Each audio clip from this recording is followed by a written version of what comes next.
Assalamualaikum warahmatullahi wabarakatuh. Semoga kebaikan selalu terlimpah untuk kita semua. Amin ya rabbal alamin. Bismillahirrahmanirrahim. Raja Harun al-Rasyid tak henti-hentinya mengerjai Abu Nawas. Namun Abu Nawas selalu lolos dari perangkapnya. Yang ada malah baginda raja sendiri yang menanggung kekalahan. Kalaulah beradu otak, pasti Abu Nawas yang akan menang. Dan raja tahu betul kecerdasan dan kecerdikan Abu Nawas. Namun raja tak mau menyerah. Ia kembali hendak menguji kecerdasan dan kecerdikan Abu Nawas. Kali ini Raja Harun al-Rasyid mempunyai ide untuk mengalahkan Abu Nawas, yaitu dengan mengajaknya lomba memanah. Karena lomba tersebut yang dibutuhkan adalah keahlian, bukan kecerdasan otak. Maka dipanggillah Abu Nawas ke istana, dan singkat cerita datanglah Abu Nawas menghadap baginda raja. "Ampun Paduka yang mulia, ada gerangan apa Paduka memanggil hamba?" tanya Abu Nawas. "Aku menantangmu lomba memanah, Abu Nawas. Apakah kamu berani?" tanya baginda raja. "Tapi Paduka, saya kan tidak pandai memanah," jawab Abu Nawas. "Itu jangan khawatir Abu Nawas. Kalau kamu berhasil, kamu akan mendapat hadiah besar," rayu baginda raja. Mendengar iming-iming hadiah besar membuat Abu Nawas tergiur. "Baik Paduka, saya ikut," sahut Abu Nawas. "Nah itu dong. Tapi lomba ini ada peraturannya Abu Nawas. Kamu hanya boleh memanah 1 kali dan harus tepat mengenai sasaran. Kalau kamu berhasil, kamu akan membawa hadiah besar. Tapi kalau kamu gagal, kamu harus pulang dengan jalan merangkak," jelas baginda raja. Waduh, saya masuk perangkap nih. Baginda raja sudah tahu kalau saya tak pandai memanah, tapi dipaksa ikut lomba memanah, batin Abu Nawas dalam hati. Di saat Abu Nawas kebingungan, baginda raja berkata, "Hei Abu Nawas, kenapa kamu malah bengong? Ada hadiah besar menantimu. Ayo kita mulai saja permainannya," ajak baginda raja. Kemudian baginda raja dan Abu Nawas berjalan ke tengah lapangan. Giliran pertama adalah baginda raja. Ia mengambil busur dan anak panah. Dengan penuh perhitungan, baginda raja melesatkan anak panah bidikannya hampir tepat mengenai sasaran. Anak panah tersebut menancap di pinggir sasaran. Sekarang tibalah giliran Abu Nawas. Ia pun berpikir keras agar lepas dari jebakan sang raja. Dengan hati yang berdebar, Abu Nawas mengambil busur dan anak panah. Otaknya terus berputar mencari cara supaya dirinya tidak dipermalukan oleh sang raja. Akhirnya dengan memantapkan hati, Abu Nawas mulai membidik sasaran. Saat ia memanah, sudah bisa ditebak, anak panah pun meleset jauh dari sasaran. Melihat itu, baginda raja pun tertawa terbahak-bahak. "Kalah kau Abu Nawas, aku yang menang," teriaknya kegirangan. Namun dengan kecerdikannya, Abu Nawas berkata, "Tunggu dulu Paduka yang mulia. Itu tadi saya sudah mencontohkan gaya memanahnya Tuan Menteri," ujar Abu Nawas. Abu Nawas lalu kembali mengambil anak panah. Ia membidiknya dan memulai memanah untuk kedua kalinya. Namun anak panah masih juga meleset jauh dari sasaran. Tapi sebelum baginda raja berteriak kegirangan, Abu Nawas menyela duluan. "Demikianlah gaya Tuan Wali Kota memanah," sahut Abu Nawas. Baginda raja menjadi tidak sabar dengan aksi Abu Nawas. Ia pun berteriak, "Hei Abu Nawas, mana gaya memanahmu?" Dengan santainya Abu Nawas menjawab, "Tenang Paduka yang mulia, gaya memanah hamba tentu lebih baik daripada yang tadi." Abu Nawas lalu mengambil sebuah anak panah. Ia membidiknya dan mulai memanah. Untuk ketiga kalinya, anak panahnya meleset makin jauh dari sasaran. Abu Nawas kembali berteriak, "Nah, itu tadi gaya Tuan Hakim memanah baginda raja." Mendengar itu, baginda raja semakin emosi dibuatnya. "Hei Abu Nawas, yang aku minta gaya memanahmu, bukan gaya memanah orang lain," bentak baginda raja. Abu Nawas nyaris putus asa, tapi tetap menunjukkan wajah lucunya. Ini adalah tembakannya untuk yang keempat. Abu Nawas mengambil anak panah dan mulai membidik. Beruntung baginya, karena kali ini anak panah secara kebetulan melesat mengenai sasaran. Anak panah menancap di tengah-tengah sasaran. Sedangkan anak panah Baginda Raja hanya di pinggiran saja. Abu Nawas pun berteriak dengan sangat kencang, "Inilah gaya memanah Abu Nawas yang mulia." "Nah, untuk itu saya tunggu hadiah dari Paduka," kata Abu Nawas kegirangan. Melihat kecerdikan Abu Nawas, sang raja pun tak henti-hentinya tertawa. "Kamu memang cerdik, Abu Nawas," kata Baginda Raja sambil menyerahkan hadiahnya. Dan berkat kecerdikan Abu Nawas, kesempatan memanah yang seharusnya hanya 1 kali bisa menjadi sampai 4 kali. Kisah selanjutnya. Ditanya siapa yang menciptakan Tuhan, jawaban Abu Nawas bikin lawan takluk. Dan Raja Harun al-Rasyid kagum. Bukan Abu Nawas namanya jika tidak bisa menjawab dan memecahkan teka-teki yang sulit. Hidup di masa Raja Harun al-Rasyid, Abu Nawas dikenal sebagai seorang penyair. Selain itu, Abu Nawas juga terkenal jenaka dan konyol. Namun di balik kekonyolannya, Abu Nawas adalah sosok yang cerdas dan religius. Suatu ketika, kota Baghdad kedatangan orang asing yang bikin gaduh warga kota. Tiba-tiba orang asing tersebut mengaku bahwa dirinya tidak mempercayai adanya Tuhan. Tak hanya itu, dia juga menantang orang-orang muslim berdebat mengenai adanya Tuhan. Kegaduhan akibat orang asing itu sampai ke telinga Baginda Raja Harun al-Rasyid. Dinilai membuat resah masyarakat, akhirnya orang asing tersebut dipanggil ke istana oleh Baginda Raja. "Sebenarnya apa tujuan membuat onar di negeri kami?" tanya Baginda Raja dengan tegas. Bukannya menjawab, orang asing ini malah menantang, "Untuk apa mengaku bertuhan kalau tidak bisa menjawab pertanyaanku?" kata orang asing itu. Kemudian Baginda Raja bertanya kembali tentang kepercayaan orang asing itu kepada Tuhan. Dengan tegas, orang itu menjawab bahwa dirinya tidak percaya adanya Tuhan dan tidak percaya adanya akhirat. "Tapi aku dan rakyatku percaya adanya Tuhan, berarti keyakinan kita memang berbeda. Jadi jangan ganggu rakyatku," kata Baginda Raja. Namun orang asing itu malah mengajukan pertanyaan yang harus dijawab. Baginda Raja pun mempersilahkan. Orang Islam meyakini bahwa dunia dan seisinya adalah ciptaan Tuhan. Lalu siapakah yang menciptakan Tuhan? Bukankah sesuatu yang ada pasti ada penciptanya? Tanya orang yang tak dikenal itu. Sebenarnya Raja Harun al-Rasyid bisa saja menjawab berdasarkan hadis dan Al-Quran. Tapi karena yang dihadapi adalah orang yang tidak percaya Tuhan, maka jawabannya harus dengan logika. Kemudian salah satu menterinya membisikkan kepada Baginda Raja, "Paduka, kalau soal beginian, serahkan saja pada Abu Nawas.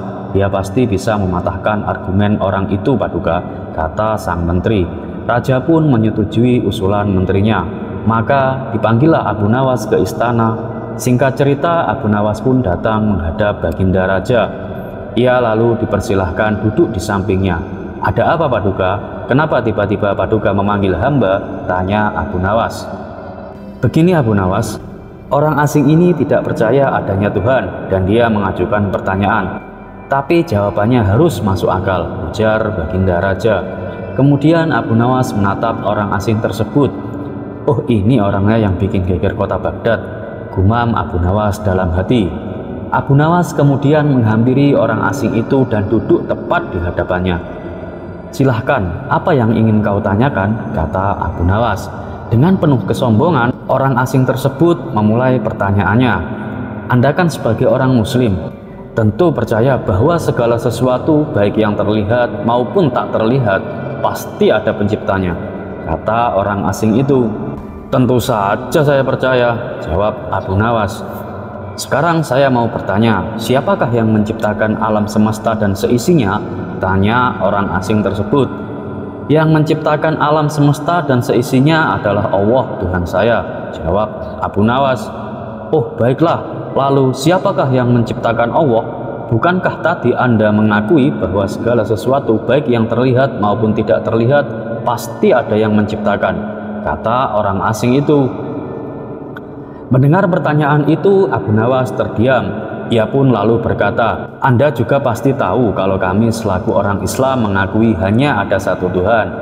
Kita istilahkan saja Tuhan dengan angka 1, kata Abu Nawas. Sekarang gantian aku yang bertanya. Angka 3 berasal dari angka berapa? Kata Abu Nawas mengajukan pertanyaan. Angka 3 berasal dari angka 2 ditambah 1. Jawab orang tersebut, tepat sekali. Kalau angka 2 berasal dari angka berapa? Tanya Abu Nawas lagi. Angka 2 ya berasal dari angka 1 ditambah 1. Jawab orang asing itu. Benar sekali. Sekarang kalau angka 1 itu sendiri berasal dari angka berapa? Tanya Abu Nawas lagi. Orang asing itu pun kaget dengan pertanyaan tersebut. Dia hanya terdiam, tak bisa menjawabnya. Kemudian Abu Nawas berkata kembali, pada intinya semua angka pasti ada awalnya. Entah itu angka 5, 4, ataupun 10. Dan angka-angka tersebut diibaratkan alam semesta ciptaan Allah, kata Abu Nawas. Apabila kamu bertanya siapa yang menciptakan Allah, sama halnya saya bertanya dari mana angka 1 itu ada. Kamu pasti tidak akan bisa menjawabnya. Tambah Abu Nawas melanjutkan. Orang asing itu pun langsung terdiam, merenungi kata-kata Abu Nawas. Untuk jawabanmu atas pertanyaanku benar-benar masuk akal, kata orang asing tersebut. Jawaban Abu Nawas tentang siapa yang menciptakan Tuhan membuat lawan bicaranya terdiam. Raja Harun al-Rasyid pun kagum atas jawaban cerdas Abu Nawas. Seperti yang kuduga, Abu Nawas selalu punya cara untuk membuat lawannya takluk dengan logika yang sederhana. Para menteri dan hadirin di istana pun bertepuk tangan. Orang asing yang tadinya begitu sombong kini terdiam dan merenung. Sejak hari itu, tidak ada lagi yang berani menantang keberadaan Tuhan di kota Baghdad. Semua orang semakin yakin bahwa kebijaksanaan tidak hanya berasal dari kitab suci, tetapi juga dari logika yang tak terbantahkan. Dari kisah ini, kita bisa belajar, keyakinan bisa dijelaskan dengan cara yang sederhana, namun logis. Abu Nawas mengajarkan kita bahwa kebenaran tidak harus dipaksakan, tetapi cukup disampaikan dengan kebijaksanaan. Jika sesuatu memiliki awal, maka pasti ada sesuatu yang tidak memiliki awal, dan itulah Tuhan. Jika kalian suka dengan kisah-kisah seperti ini, jangan lupa like, komen, dan subscribe untuk cerita-cerita menarik lainnya. Terima kasih, dan wassalamualaikum warahmatullahi wabarakatuh. Dikisahkan, di negeri seberang terdapat sebuah kerajaan yang aman, adil, makmur, dan sentosa. Karena dipimpin oleh raja yang bijaksana, sang raja sudah memimpin kerajaan sejak usia muda, hingga sekarang di masa tua belum pernah digantikan oleh siapapun, dan rakyatnya tak pernah keberatan, karena sang raja memerintah kerajaan dengan cukup adil. Suatu kali sang raja merasa jenuh. Ia ingin beristirahat menjadi raja selama setahun. Namun, uniknya ia tidak menyerahkan posisi raja kepada anak turunannya, tetapi malah mengadakan sayembara untuk mencari sosok yang pantas menjadi raja. Disebarlah pengumuman ke seluruh negeri bahwa raja akan mencari pengganti. Siapapun boleh menjadi raja, dari rakyat jelata sampai kaum bangsawan. Tapi ada dua syarat yang harus dijalani. Syarat pertama, dia akan dijadikan raja selama setahun. Syarat kedua, setelah menjadi raja, maka ia harus disingkirkan di sebuah hutan belantara yang dihuni oleh ribuan binatang buas. Syarat pertama tentu saja bukan masalah yang besar, justru merupakan suatu keberuntungan. Siapa sih yang tidak mau menjadi raja dengan segala kekuasaan dan kemewahan yang akan didapatkan? Namun, syarat kedua membuat orang-orang yang berhasrat menjadi raja akan berpikir dua kali. Karena semua orang tahu seperti apa hutan belantara itu. Hutan rimba yang liar yang penuh dengan binatang buas. Apapun yang dibuang ke sana sama saja dengan bunuh diri. Dan karena itulah sayembara tersebut belum ada yang berani mengajukan diri menjadi raja. Akhirnya suatu hari datang seorang pemuda yang menyatakan kesanggupannya menjadi raja. dan menerima dua syarat tersebut. Pemuda ini sebenarnya adalah pemuda biasa yang ingin merasakan bagaimana nikmatnya menjadi raja, karena selama ini ia hidup dalam pas-pasan. Dan setelah berpikir panjang, ia nekat untuk melamar menjadi raja. Maka diangkatlah ia menjadi raja. Dan mulai saat itu ia mendapatkan pelayanan layaknya seorang raja, harta berlimpah, wanita cantik, makan dan minuman enak, dan fasilitas istimewa lainnya. Tapi sayang, ternyata ketakutannya akan kematian membuatnya tak bisa menikmati semua itu.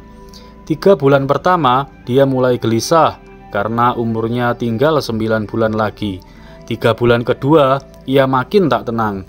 Makan tak enak, tidur tak nyenyak. 3 bulan ketiga, ia mulai menyesali keputusannya menjadi raja. 3 bulan terakhir, ia semakin stres berat karena hidupnya tinggal beberapa bulan lagi, dan kesenangan yang ia cari selama ini tak bisa ia rasakan.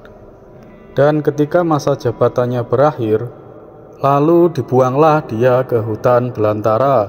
Tak butuh waktu lama, terdengar kabar ke seluruh negeri jika pemuda itu tewas dimakan binatang buas. Pemuda itu tewas tanpa sempat mendapatkan kenikmatan dan kepuasan dunia yang ia cari. Dengan adanya peristiwa tersebut, membuat orang-orang kian enggan melamar menjadi raja. Buat apa hidup enak selama setahun jika pada akhirnya harus mati? Tapi ternyata masih saja ada pemuda lain yang ingin melamar menjadi raja. Maka diangkatlah pemuda kedua ini menjadi seorang raja.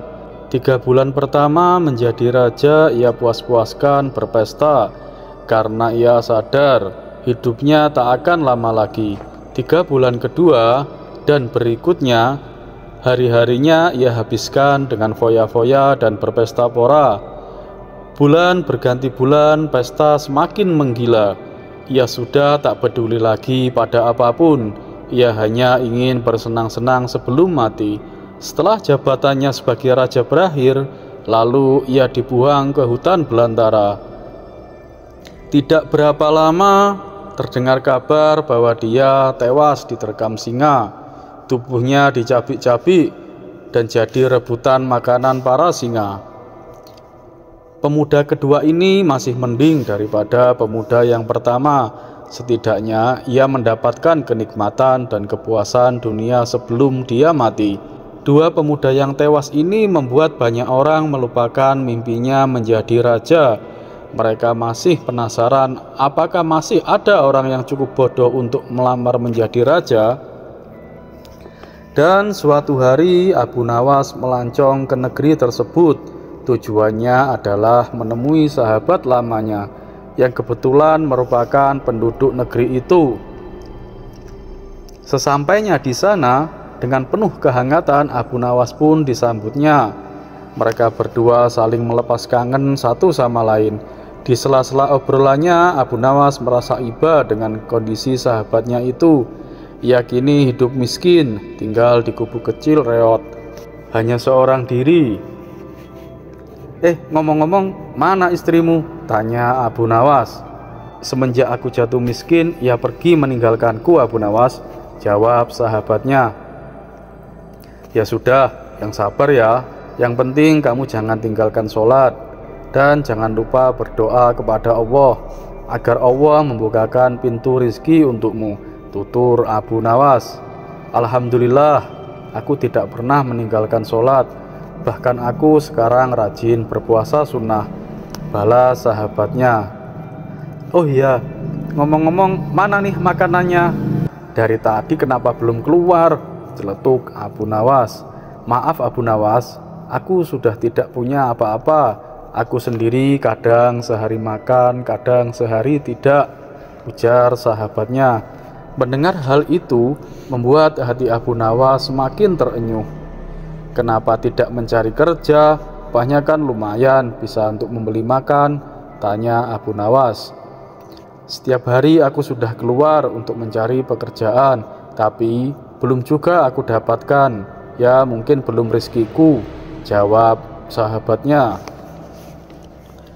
"Kalau mau nekat sih sebenarnya aku bisa, bahkan aku bisa menjadi raja dan kaya raya. Tapi itu hanya sementara.